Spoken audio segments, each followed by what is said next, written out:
அதிசய அதிசயங்களின் ஆரம்பம். அதிசயம் நடக்கும் நிச்சயமா.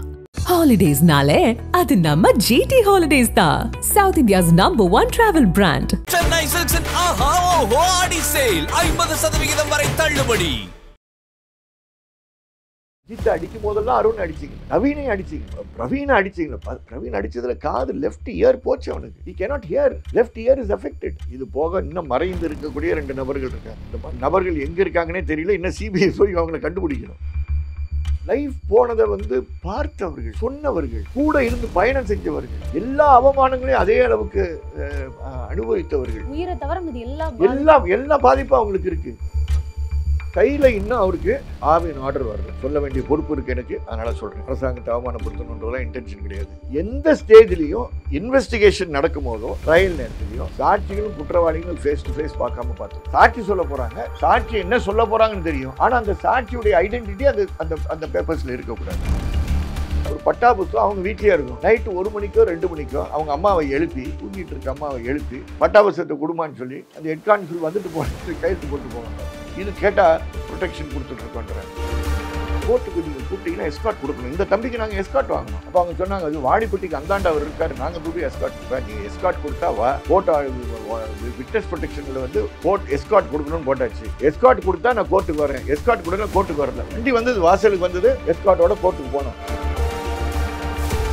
வணக்கம் சார். வணக்கம்மா. அஜித் குமாருடைய வழக்கு எவிடன்ஸா இருக்கட்டும், விக்டிம்ஸா இருக்கட்டும், அவங்களோட ப்ரொடெக்ஷன் முக்கியம் அப்படின்னு சொல்லியிருந்தீங்க.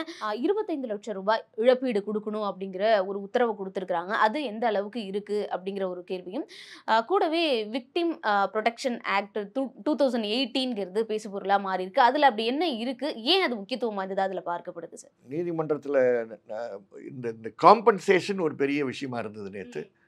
அப்புறம் ப்ரொடெக்ஷன் ஒரு நீண்ட விஷயமா இருந்தது. நான் முதல்ல இந்த காம்பன்சேஷன் எடுத்துக்கிறேன். இந்த காம்பன்சேஷனில் வெவ்வேறு மனுதார்கள் எடுத்து வைத்தது, இன்னொரு வழக்கறிஞர் அது எடுத்து வைக்கக்கூடிய ஒரு வாய்ப்பு கிடைத்தது. அதற்கு முந்தைய நாள் உச்ச நீதிமன்றத்தில் 50 லட்சம் ரூபாய் நஷ்டஈடு கொடுத்த ஒரு ஜம்மு அண்ட் காஷ்மீர் வழக்கை முன்னெடுப்பாக எடுத்து கொடுத்துருக்காங்க. Jammu and Kashmir custodial torture. Okay. So ஒரு கஸ்டோடியல் டார்ச்சர் வழக்கில் 50 லட்சம் ரூபாய் கொடுத்தாங்க அப்படின்றத தீர்ப்பை எடுத்து அதுக்கு முந்தின நாள் ப்ரீவியஸ் டே எடுத்து நீதிமன்றத்தில் கொடுக்கும்போது ஒரு சரியான முன்மாதிரியாக இருந்தது. எங்களுக்கு எல்லாமே நீதிமன்றத்தில் பிரசிடென்ட்ஸ் தான் ஓடும், முன் தீர்ப்புகள் தான் ஓடும். ஸோ அது ஒரு மேஜர் ரோல் ப்ளே பண்ணுச்சு. அரசாங்கம் 7.5 lakhs கொடுத்துட்டோம், எங்களுக்கு நாங்கள் ஜியோ போட்டிருக்கோம், அந்த ஜியோ படி கொடுத்துட்டோம் அப்படின்னு ஒரு உயிருக்கு ஒரு கால்குலேஷன் போட்டு ஜியோ போடுறாங்க பாருங்கள், அது கொடுத்தாங்க. அப்போ நீதிபதிகளுடைய ரொம்ப ரொம்ப நார்மல் பதில் என்னவாக இருந்ததுன்னா, உலகத்துக்கே தெரியும் நீங்கள் வெவ்வேறு வழக்குகளுக்கு வெவ்வேறு நஷ்டஈடுகள் என்ன கொடுத்துருக்கீங்கன்னு தெரியும். இப்போ நான் கேட்ட உடனே நீங்கள் ஒரு ஜியோ வச்சுட்டு அந்த ஜியோவின் அடிப்படையில் தான் கொடுத்தேன்னு சொல்லாதீங்க அப்படின்ற மாதிரி நீதிபதிகள் பதில் அளித்தாங்க. ஸோ ஆக்சுவலாக ஃபஸ்ட்டு ஆர்கியூமெண்ட், ஃபஸ்ட்டு போர்ஷனில் அவங்களுடைய சிந்தனை ஓட்டத்தில் எப்படி போச்சுன்னா 50 lakhs. நீங்கள் ஏற்கனவே 7.5 கொடுத்துட்டீங்க, 3 சென்ட் நிலத்தை கொடுத்துட்டீங்க, அதனால் நான் அதை 40 குறைச்சிக்கிறேன், இப்போ இன்ட்ரிம் காம்பன்சேஷனாக 40 லட்ச ரூபா கொடுங்கன்னு தான் சொன்னார். நாங்கள் வாயை இறுக்கிக்கிட்டோம். ஏன்னா குடும்பத்துக்கு 40 லட்ச ரூபா கிடைக்கட்டும் நல்லதானே அப்படின்னு விட்டுட்டோம். அரசு தரப்புலேருந்து இது ரொம்ப ஹை சைடில் இருக்குது, அதை கொஞ்சம் குறைச்சிக்கங்க, 25 குறைச்சிக்கங்க, 25 20 என்னமோ சொன்னார். ஐ திங்க் இஸ் 25, பட் பரவாயில்ல குறைங்கன்னு கேட்டார். அப்போது 25ன்ற ஒரு ஃபிகர் வந்தது. அப்போ நீதிமன்றத்திலேருந்து வந்த பதில் என்னென்னா, அப்போ அவருக்கு 25 போகட்டும், அவர் மற்ற பாதிக்கப்பட்டவர்களுக்கெல்லாம் நஷ்டஈடு கொடுக்கணும்னு சொல்கிறாரு, மீதி இருக்கக்கூடிய 15 அந்த 4 பேர் கூட பிரித்து கொடுத்துருவோம் அப்படின்ற மாதிரி ஒரு ஒப்பீனியனை எக்ஸ்பிரஸ் பண்ணாங்க. ஓகே. மீதி 4 பேர்னா சதீஸ்வரன், நவீன், அந்த மாதிரி காவல். Satheeswaran was not a victim. Okay. Is a witness. Okay okay. அப்போ நவீன், அருண், பிரவீன், வினோத், இவங்க 4 பேர் இருக்காங்க. இது போக இன்னும் மறைந்து இருக்கக்கூடிய 2 நபர்கள் இருக்காங்க. இந்த நபர்கள் எங்கே இருக்காங்கன்னே தெரியல. இன்னும் சிபிஐ போய் அவங்களை கண்டுபிடிக்கணும். அவங்க இன்னும் ஒளிஞ்சிக்கிட்டு இருக்காங்கன்னா ஏன் ஒளிகிறாங்கன்னு நம்ம புரிஞ்சுக்கணும். அவங்க ஒளிஞ்சிக்கிட்டு உண்மையை பேசக்கூடாதுன்னு இல்லை, இதை பேசுகிறோம்னா நான் வாழ முடியாதையா, இதை பேசுகிறேன்னா ஊரில் வாழ முடியாது. இவங்க வருவாங்க, ஒரு நாள் யாரோ மனித உரிமைன்னு சொல்லிட்டு வருவாங்க, ஒரு நாள் ஒரு நீதிபதி வருவார், ஒரு நாளைக்கு ஒரு போலீஸ்காரன் வருவான், அதுக்கப்புறம் டெய்லி என் குடும்பத்து பக்கத்தில் உட்காந்துட்டு பாதுகாக்கிறது யாருன்ற பயத்தில் அவன் எங்கேயோ போயிருக்கான். இப்போ இவங்க 2 பேரையும் தேடி இவங்க போக வேண்டியது இருக்குது. ஸோ நான் சொல்கிறது இந்த 4 பேரும் மறைந்து இருக்கக்கூடிய இந்த 2 பேரும் சேர்த்து சொல்கிறேன், இவங்களுக்கு நஷ்டஈடு கொடுக்கணும். ஏன்னா தேவர் ஆல்சோ டார்ச்சர்ட். என்னைக்கு நீங்கள் ஒரு இரவு ஃபுல்லாக அந்த அருண்குமாரை வச்சு வாகனத்தில் வச்சு நீங்கள் அஜித்தை அடிக்கும் போதெல்லாம் அருண் அடிச்சிங்களே, நவீனையும் அடிச்சிங்களே, பிரவீனை அடிச்சிங்களே. பிரவீன் அடித்ததில் காது லெஃப்ட் இயர் போச்சு அவனுக்கு. he cannot hear. left ear is affected. அதாவது ஒரு ஆள் இறந்து போயிட்டாருன்றாலும் நம்ம எல்லாம் அதை நோக்கி போகிறோம், கரெக்டு. ஒரு லைஃப் போச்சுன்றது பெரிய விஷயம். ஆனால் அந்த லைஃப் போனதை வந்து பார்த்தவர்கள், சொன்னவர்கள், கூட இருந்து பயணம் செஞ்சவர்கள், எல்லா அவமானங்களையும் அதே அளவுக்கு அனுபவித்தவர்கள், உயிரை தவிர இது எல்லா பாதிப்பும் அவங்களுக்கு இருக்கு. அவனுக்கு அது மட்டும் இல்லை, தன்னுடைய உடல் சார்ந்து மருத்துவமனைக்கு போகணுன்ற நேரம் கூட கொடுக்கலையே. நம்ம 27 நடக்குதுமா, 27 நைட்டு நடக்குது, 28 ஹோல் டே நடக்குது, 29 அவன் இறந்துடுறான். அதை சுற்றி இருக்கக்கூடிய டென்ஷன்ஸ், ஒரு பக்கம் அரசியல் தலைவர்களுடைய டென்ஷன்ஸ், இன்னொரு பக்கம் வந்து இந்த பாடி போகிறது போஸ்ட்மார்ட்டம், 30ஆம் தேதி நீதிமன்றம் சார்ந்து இருக்கக்கூடிய பணிகள். அப்போ முன்னாடி நின்றது சத்தீஸ்வரன் மட்டும்தானே. சத்தீஸ்வரன் ஒரு ஒரு ஒரு வீடியோ எடுத்ததுனால தானே நீதிமன்றத்தில் அவ்வளோ மரியாதை நமக்கு கிடைச்சது. அந்த அந்த அந்த சின்ன வீடியோ மெயின்டைன் பண்ணுறதுக்கு எனக்கு எவ்வளோ சிரமமாக இருக்குது. உங்களை மாதிரி பத்திரிகையாளர்லாம் எத்தனை பேர் என்கிட்ட கோவப்பட்டாங்க, அதை கொஞ்சம் கொடுக்கணும், அதை கொஞ்சம் கொடுக்கலன்னு இருக்கு. ஏதோ வச்சுருக்கீங்க, அவங்களுக்கு அதுதான் தெரியாது, ஏதோ வச்சுருக்கீங்க, காட்ட மாட்டீங்க, என்கிட்ட கொடுக்க மாட்டீங்க. ஒரு எவ்வளோனோ இவரை கேட்டு பார்க்குறாங்க, அவரை கேட்டு பார்க்குறாங்க, இவரை கேட்டு பார்க்குறாங்க. நீ ஒரு இதை வச்சுருக்கீங்க, நம்ம போஸ்ட்மார்ட்டம் வந்துருச்சாமே. நம்ம வந்து பீஸாக கொடுக்கறதுனால எங்களுக்கு எனக்கு பர்டிகுலர்லி இத்தனை வருஷம் தாழ்ச்சியுடன் சொல்கிற ஒரு 45 வருஷம் இந்த பணிகளில் இருக்கிறதுனால விக்டிம் மட்டும்தான் எனக்கு வந்து ஃபஸ்ட்டு ப்ரையாரிட்டியாக இருக்க முடியும். நான் வந்து கோர்ட் எனக்கு ப்ரையாரிட்டியாக இருக்க முடியாது, விக்டிம் ப்ரையாரிட்டியாக இருக்கணும். அப்போ அந்த விக்டிமுடைய வெர்ஷனை வந்து நான் நீதிமன்றத்துக்கு மட்டும்தான் கொடுத்தேன்னு சொன்னாதான் அந்த நீதிமன்றம் அந்த சாட்சியத்துக்கு முக்கியத்துவம் கொடுக்கும். உங்களுக்கு ஞாபகம் இருக்கான்னு தெரியல, நம்ம 20 தமிழர்கள் கடத்தப்பட்டு, தமிழகத்திலிருந்து கடத்தப்பட்டு சித்தூர் சேஷாசலம் காடுகளுக்கு கொண்டு சென்று சித்திரவதை செய்யப்பட்டு சுட்டு கொலை செய்யப்பட்டார்கள். இது வரைக்கும் எனக்கு தெரிஞ்ச ஒரு என்கவுண்டருக்கு விட்னஸஸ் எங்கள் கையில் கிடைச்சது கிடையாது. 3 சாட்சிகள் இருந்தாங்க. இந்த 3 சாட்சிகளை பாதுகாப்பதற்கு நாங்கள் பட்ட கஷ்டம் என்னன்னு தெரியணும். தேசிய மனித உரிமை ஆணையத்தில் போய் அந்த 3 சாட்சிகளையும் நான் நிப்பாட்டுறதுக்கு முன்னாடி ப்ரெஸ் யாரையும் பார்த்துடக்கூடாது. ப்ரெஸ்ஸை தப்பிச்சு ஓடுறதுக்கு நான் மதுரையிலேருந்து அவங்களை தூக்கிட்டு போனால் பயந்துருவாங்க, பின்னாடி வந்துடுவாங்கன்றதுக்காக கோயம்புத்தூர் வரைக்கும் போய், கோயம்புத்தூர்லேருந்து ஒரு ஃப்ளைட்டில் போய் டெல்லியில் இறங்குறேன். ஒரு குறிப்பிட்ட சேனல் கரெக்டாக வந்து முன்னாடி நிற்கிறாங்க. ஆமாம், தெரிஞ்சிருச்சு. நாங்கள் புத்திசாலி நினச்சா நீங்களாம் எவ்வளோ பெரிய புத்திசாலிகள். எங்களை ட்ரேஸ் பண்ணுறதுலாம் நீங்கள் எப்படி பண்ணுவீங்க? வர்றவர் எனக்கு தெரிஞ்சவர். நான் கூட இருக்க அந்த 3 பேருக்கும் டெல்லியும் தெரியாது, ஃப்ளைட்லேயும் ஏறினது கிடையாது. 3 பேரில் 2 பேர் தான் நான் கூப்பிட்டு போகிறேன்.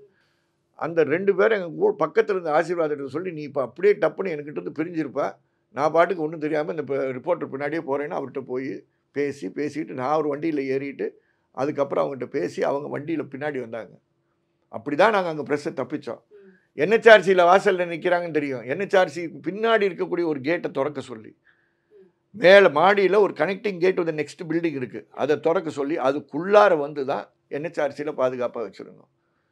அப்போ கூட வெளியே ப்ரெஸ்ஸு கேட்குறாங்க, நீங்கள் அந்த சாட்சியை கொடுக்க நாங்கள் இன்டர்வியூ பண்ணணும். எப்பா, தேசிய மனித உரிமை ஆணையத்துடைய தலைவர் ஜஸ்டிஸ் பாலகிருஷ்ணன் சாப்பிட 1:30 மணிக்கு வெளியே வருவார்.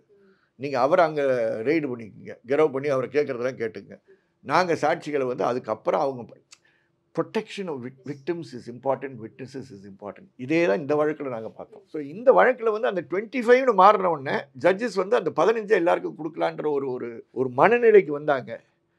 அரசாங்கம் ஒரு தடையை போட்டுச்சு. அதுக்கப்புறம் நீதியரசர் வந்து என்ன சொன்னாங்கன்னா, நீங்கள் பழைய சிஆர்பிசியில் இருக்கக்கூடிய 357A படி விக்டிம் காம்பன்சேஷன் ஃபண்டு அதிலிருந்து அவங்களுக்கு வாங்குங்க. நான் சொன்னேன், வாங்க தயாராக இருக்கேன், நான் மனு போடுறேன், கண்டிப்பாக அவங்களுக்கு கிடைக்கும் தெரியும். நான் அவங்க போய் போட்டால் அவங்க என்ன சொல்லுவாங்க, நீங்கள் உயர்நீதிமன்றத்தில் இருக்கீங்களேன்னு சொல்லுவாங்க. அதனால் நீங்கள் ஆர்டரில் அதை சேர்த்துருங்கன்னு சொன்னேன். செய்கிறேன்னு சொன்னாங்க. இப்போ அது அப்படி வருதான்னு பார்க்கணும். நான் இன்னும் ஆர்டரை பார்க்கல. நேற்று நைட் அவங்களுக்கு நிறைய வேலைகள் இருந்திருக்கும். புதிய சீஃப் ஜஸ்டிஸ் வந்தாங்க, 2 ஜட்ஜஸ் ட்ரான்ஸ்ஃபர் நேற்று. அதனால் அவங்களுக்கு நேற்று முடிஞ்சிருக்காது. நான் இன்றைக்கி இங்கே இருக்கேன். வந்து ஆர்டர் வந்துச்சுன்னா அதை பார்த்து கிளாரிஃபை பண்ண முடியும். விக்டிம் காம்பன்சேஷன் ஃபண்டில் அது மற்றவர்களுக்கு போட வேண்டியது. ஆனால் நேற்று ஆர்டர் ஆகலை. ஸோ அவனுக்கு 25 + 7.5. கையில் இன்னும் அவருக்கு ஆவின் ஆர்டர் வரல, அஷூரன்ஸ் தான் வந்தது. நான் நீதிமன்றத்தில் சொன்னேன், எனக்கு பாருங்கள், சொல்ல வேண்டிய பொறுப்பு இருக்குது எனக்கு, அதனால் சொல்கிறேன். அரசாங்கத்தை அவமானப்படுத்தணுன்றதெல்லாம் இன்டென்ஷன் கிடையாது. You still don't have the order for Karaikudi ஆவினில் எம்ப்ளாய்மெண்ட்டுக்கு ஆர்டர் இன்னும் வரல. கலெக்டர் எழுதியிருக்காங்க அரசாங்கத்துக்கு, தேதி இப்போ 3 வாரம் ஆச்சு, இன்னும் வரல என்ற தகவலை மட்டும் நீதிமன்றத்தில் சொல்லியிருக்கோம். பார்ப்போம் என்ன ஆகுதுன்னு பார்ப்போம். இன்ஃபேக்ட் ப்ரொடெக்ஷனை பொறுத்த வரைக்கும் நான் சொன்னேன், victim protection, witness protection scheme 2018ன்னு இருக்குது. ரொம்ப 2018ஆம் ஆண்டு இது வந்து டெல்லியில் உருவாக்கப்பட்ட ஸ்கீம். ஆனால் இப்போ வந்து எல்லா நீதிமன்றங்களும் இந்த ஸ்கீமை, எல்லா மாவட்டங்களும் இந்த ஸ்கீமை இம்ப்ளிமெண்ட் பண்ணுன்றாங்க. இந்த ஸ்கீமில் வந்து சாட்சிகளை பாதுகாக்கக்கூடிய ஸ்கீம் இது. ஏன்னா சாட்சிகள் தான் ஒரு குற்றவியல் விசாரணையில் the backbone of the trial யாருன்னா விட்னஸ். அந்த விட்னஸ் வந்து விலை போகக்கூடிய அளவுக்கு நான் அவனை எக்ஸ்போஸ் பண்ணிட்டேன்னு வச்சுக்கோங்க, அவருக்கு பயம் உண்டாகிறது, அவரை யாரோ மிரட்டுவது, அவர் உயிருக்கு ஆபத்து உண்டாக்கக்கூடிய சூழல் ஏற்படுத்துவது, அவங்க குடும்பத்தில் இருக்கக்கூடிய மற்றவர்கள் மூலமாக அவரை பயமுறுத்துவது, வெவ்வேறு விஷயங்கள் அந்த வரும். சாதியை பயன்படுத்துவது, இந்த மாதிரி வெவ்வேறு விதங்களில் மிரட்டுவாங்க, அப்ரோச் பண்ணுவாங்க. அதனால் இது வந்து அவங்கள பாதுகாக்கிறதுக்குன்னு ஒரு ஸ்கீம் இருக்குது, விக்டிம் ப்ரொடெக்ஷன் ஸ்கீம். அன்ஃபார்ச்சுனேட்லி நிறைய பேருக்கு இந்த விக்டிம் ப்ரொடெக்ஷன் ஸ்கீம் தெரியல, அறிமுகம் இல்லை. 2018 இருந்திருந்தாலும் இதில் வந்து 3 பேர் இதுக்கு பொறுப்பு. மாவட்ட நீதிபதி, மாவட்ட எஸ்பி, அந்த மாவட்டத்தில் அரசு தரப்பு ப்ராசிக்யூஷன் நடத்துகிறாங்க பார்த்தீங்களா, அந்த assistant director prosecution, deputy director prosecution, அந்த மாவட்டத்தில் யார் பொறுப்பாக இருக்காங்களோ அவங்க தான் மெம்பர் செக்ரட்டரி. மாவட்ட நீதிபதி சேர்மன், மெம்பர் செக்ரட்டரி வந்து இவங்க மூவரும் தான் ஒவ்வொரு விட்னஸ் ப்ரொடெக்ஷன் ஸ்கீமில் வர்ற அப்ளிகேஷன்ஸை வாங்கி கான்ஃபிடென்ஷியலாக இன் கேமரா ப்ரொசீடிங்ஸ், இவங்களை கூப்பிட்டு நீ சம்மன்ஸ் கூப்பிட்டு இங்கே வாப்பா அப்படின்னு சொல்லி ஓப்பன் கோர்ட்டில் உட்காந்து விசாரிக்கிறதெல்லாம் கிடையாது. இன் கேமரா, அவங்க இன் கேமரா கூப்பிட முடியலன்னா ஆன்லைனில் கூட அவங்ககிட்ட பேசி என்னென்ன ஸ்கீமில் என்னென்ன வசதிகள் இருக்குது, உனக்கு என்ன தேவை, உனக்கு என்னென்ன மாதிரி த்ரெட் இருக்குது, அந்த த்ரெட்டை வந்து அனலைஸ் பண்ணுறதுக்கு லோக்கல் டிஎஸ்பி அல்லது எஸ்பிகிட்ட வந்து ரிப்போர்ட் வாங்கணும். அந்த ரிப்போர்ட்டை வந்து 5 நாட்களில் அந்த த்ரெட் அனாலிசிஸ் ரிப்போர்ட் அந்த குழுவுக்கு வரணும். 5 நாட்கள் குறிப்பிட்டிருக்கு, within 5 days threat analysis report. Threat analysis report வந்த பிற்பாடு இந்த குழு 5 நாளில் முடிவு பண்ணணும். நாங்கள் வந்து மனு போட்டது வந்து 4ஆம் தேதி மனு போட்டோம். நேற்று கோர்ட்டு வந்து 22ஆம் தேதி நேற்று கோர்ட்டில் இருக்கோம். நேற்று வரைக்கும் எங்களுக்கு விட்னஸ் ப்ரொடெக்ஷன் ஸ்கீமில் நாங்கள் போட்டதுக்கு எந்த பதிலும் கிடையாது. ஆனால் 5 daysல ரிப்போர்ட் வரணும். த்ரெட் அனாலிசிஸ் ரிப்போர்ட் அவங்க அனுப்பியிருக்கணும். நீதிபதி வந்து அதுக்கப்புறம் அந்த கமிட்டி அந்த அனாலிசிஸ் ரிப்போர்ட்டை வைத்து ஸ்கீமை வந்து இம்ப்ளிமெண்ட் பண்ணணும். எங்களுக்கு இன்னும் வரலை. இந்த ஸ்கீம் என்னன்னு முதல்ல நான் சொல்லிடுறேன், அப்புறம் நேற்று நடந்தது என்னன்னு சொல்லிடுறேன். ஏன்னா இது வந்து இந்த ப்ரோக்ராம் பார்க்குறவங்களுக்கு தெரியணும், தைரியம் கூட்டு கொடுன்ற ஒரு விஷயமாக இருக்கணும். ஒன்று, எந்த ஸ்டேஜ்லேயும் இன்வெஸ்டிகேஷன் நடக்கும் போதோ ட்ரையல் நேரத்துலையோ சாட்சிகளும் குற்றவாளிகளும் ஃபேஸ் டு ஃபேஸ் பார்க்காம பார்த்துக்கணும். No face to face confrontation. அப்போ இது எப்படி சார் அப்படின்வாங்க. கரூருக்கு போனீங்கன்னா, தருமபுரிக்கு போனீங்கன்னா, திருவண்ணாமலைக்கு போனீங்கன்னா, அந்த 3 இடங்கள்லையும் டெட்டரண்ட் விட்னஸ் டெபோசிஷன் சென்டர்னே இருக்குது. அந்த இது மாதிரி வழக்குகளில் விட்னஸ் ரொம்ப சிரமப்படுகின்ற ஒரு சூழல் இருக்கக்கூடிய விட்னஸஸ் எல்லாம் விசாரிப்பதற்கென்று ஒரு சென்டர், டெபோசிஷன் சென்டர். இது இன்னொரு உச்சநீதிமன்ற தீர்ப்பில் வந்திருக்கு. கரூரில் நிலுவையில் இருக்குது. நிலுவையில் இருக்கிறது மட்டும் சொல்ல மாட்டேன். அந்த அந்த அந்த அந்த டெட்டரண்ட் விட்னஸ் டெபோசிஷன் சென்டரில் விசாரிக்கப்பட்ட ஒரு வழக்கில் ஒரு வழக்கறிஞருக்கு போக்சோ வழக்கில் 20 ஆண்டு தண்டனை இப்போ சமீபத்தில் கிடைச்சிருக்கு. சென்னையில் இருக்கக்கூடிய ஒரு நல்ல ஒரு இளம் பெண் வழக்கறிஞர் முன்னின்று அந்த பாதிக்கப்பட்ட பெண்ணுக்கு முதல் நாள்லேருந்து பக்கபலமாக இருந்த காரணத்தினால, கீர்த்திகான்ற அட்வொகேட், அவங்களாம் பெருமைக்குரிய இளம் வழக்கறிஞர்கள் நின்னதுனால இன்னைக்கு வந்து அவங்க வழக்கில் நாள் ஆச்சு, வருஷம் ஆச்சு. அதில் பல பேர் உதவி செஞ்சோம். நானும் உதவி செய்கிறதுக்கு ஒரு வாய்ப்பு அவங்க கொடுத்தாங்க. கீழே இருக்கக்கூடிய தங்கவேல் என்ற ஒரு அட்வொகேட் தான் ப்ராசிக்யூஷன் ஃப்ரீயாக நடத்தினார். அந்த சென்டரில் வச்சு தான் விட்னஸ் டெபோசிஷன் கொடுத்தாங்க. விட்னஸ் டீபோஸ் பண்ணும்போது அவங்க குற்றவாளியை பார்க்க முடியும், குற்றவாளி வந்து விட்னஸை பார்க்க முடியாது. இவங்க வர்ற வழி வேறு, அவங்க போகிற வழி வேறு. So it's a very protected system. அது கொடுக்கணும்னு சொல்கிறாங்க. ஸோ இன்வெஸ்டிகேஷன்லேயும் அதே மாதிரி இருக்கணும். இன்வெஸ்டிகேஷன்லேயும் வந்து they should never be face to face. இப்போ சப்போஸ் கஸ்டடி எடுக்கிறாங்கன்னு வச்சுக்கோங்க. இப்போ நம்ம அஜித் கேஸ் எடுத்துக்குவோம். கஸ்டடி எடுக்கிறாங்க, எக்ஸ்ன்ற ஒரு அக்யூஸ்டை கஸ்டடி எடுக்கிறாங்க. கஸ்டடி எடுத்து அவனை இப்போ சிபிஐ ஒரு உதாரணத்துக்காக சொல்கிறேன், சிபிஐ ஆஃபீஸ் மதுரையில் வச்சுருக்காங்க. அதே நாள் வந்து நவீனை கூப்பிடுறாங்க. நவீனும் அந்த கஸ்டடி எடுத்திருக்கக்கூடிய ஆளும் ஃபேஸ் டு ஃபேஸ் பார்க்குற ஒரு சூழல் உண்டாகக்கூடாதுன்றதான் ஒரு ப்ரொடெக்ஷன். ரெண்டாவது வந்து விட்னஸுடைய பெயர் அவங்க பேப்பர்ஸில் இந்த விட்னஸ் பேரே வரக்கூடாது. ஸோ தட் அவனுக்கு வந்து குற்றவாளி சாட்சி சொல்ல போகிறாங்க, சாட்சி என்ன சொல்ல போகிறாங்கன்னு தெரியும். ஆனால் அந்த சாட்சியுடைய ஐடென்டிட்டி அந்த அந்த அந்த பேப்பர்ஸில் இருக்கக்கூடாது. அந்த சாட்சிக்கு எமர்ஜென்சி கான்டாக்ட் பர்சன் யார்? இப்போ நான் தான் சாட்சி, எனக்கு ஒரு பிரச்சனை வருது, நான் அந்த பிரச்சனையில் வந்து எனக்கு ஒரு எமர்ஜென்சி கான்டாக்ட் பர்சன் நான் கொடுக்க விரும்புகிறேன். என் மனைவியாக இருக்கலாம், எங்கள் அம்மாவாக இருக்கலாம், எங்கள் அப்பாவாக இருக்கலாம், வேறு எங்கள் அண்ணனாக இருக்கலாம். அவங்கள கான்டாக்ட் பர்சனாக நான் கொடுத்தேன்னா அந்த கான்டாக்ட் பர்சன் வந்து என் சார்பாக பேசுவார்கள். என்னுடைய வீட்டை சுற்றி பெட்ரோலிங் நடக்குது. இதெல்லாம் நம்ம நம்ம நம்ம போலீஸுக்கு இது புரியல. இப்போ நான் இன்னொரு கேஸில் வந்து மதுரையில் விட்னஸ் ப்ரொடெக்ஷன் கேட்டிருக்கேன். அங்கே என்ன கொடுத்துருக்காங்க தெரியுமா? சிரிச்சிருக்காங்க. நைட்டு 1 மணிக்கு பட்டா புத்தகம் வச்சுருக்காங்க. இந்த நைட்டில் நம்ம வாட்ச்மேனை கையெழுத்து போட்டு போக சொல்லுவோம்ல, ஒரு பட்டா புத்தகம் அவங்க வீட்லேயே இருக்கும். நைட்டு 1 மணிக்கோ 2 மணிக்கோ அவங்க அம்மாவை எழுப்பி, தூங்கிட்டு இருக்க அம்மாவை எழுப்பி பட்டா புத்தகத்தை கொடுமான்னு சொல்லி அந்த ஹெட் கான்ஸ்டபிள் வந்துட்டு போட்டு கையெழுத்து போட்டு போவாங்க. இது கேட்டால் ப்ரொடெக்ஷன் கொடுத்துட்ருக்கோன்றாங்க. இதை கன்சீவ் பண்ணேன்னு சொல்ல வரேன். நான் யாரையும் கொச்சைப்படுத்த விரும்பலையா, ஆனால் கன்சீவ் பண்ணல, இப்படி தான் பண்ணணும் அப்படின்றது தெரியல அவங்களுக்கு. இல்லை ரொம்ப ஸ்பெசிஃபிக்காக என்ன சொல்லியிருக்காங்கன்னா, வீட்டை ஹவுஸை பெட்ரோல் பண்ணணும். அப்போ நீ வந்து ஒரே நேரத்தில் நைட்டு 1 மணிலேருந்து 2 மணிக்கு தான் வர போகிறேன்னா அது என்ன கையெழுத்து போடுறது? என்ன திருடுன்னு தெரியாது 1 மணிலேருந்து 2 மணி வரைக்கும். இப்போ நாங்கள் கூட இப்போ எங்கள் வீட்டில் இருக்கக்கூடிய வாட்ச்மேன்ட்ட என்ன சொல்கிறோம், தம்பி வீட்டில் உட்காரது போதும், வீட்டை சுற்றி ஒரு 3 தடவை சுற்றிட்டு வாண்டுறோம். இப்போ நீ கரெக்டாக 12 மணிக்கு போ, 4 மணிக்கு போ, 7 மணிக்கு போனால் சொல்ல முடியும். நீ உனக்கு இப்போ வெவ்வேறு ரூட்டில் போயிட்டு வான்னு சொல்கிறேன். இப்போ ஒவ்வொரு வீட்லேயும் அது மாதிரி செய்வாங்க. ஆனால் நீ வந்து கரெக்டாக 1 மணிக்கு பட்டா புத்தகம் எழுப்பினா தூங்கிட்டு இருக்க அந்த வீட்டில் நிம்மதியாக தூங்குறோட எழுப்பி பட்டா புத்தகத்தை கூட கையெழுத்து இது நடந்துக்கிட்டு இருக்குது. இது நான் வாடிப்பட்டி, மதுரை வாடிப்பட்டியில் இருக்கிறத சொல்கிறேன். நான் ஒன்றும் சம்மந்தமில்லாத ஒரு வழக்கில் பேசுகிறேன்.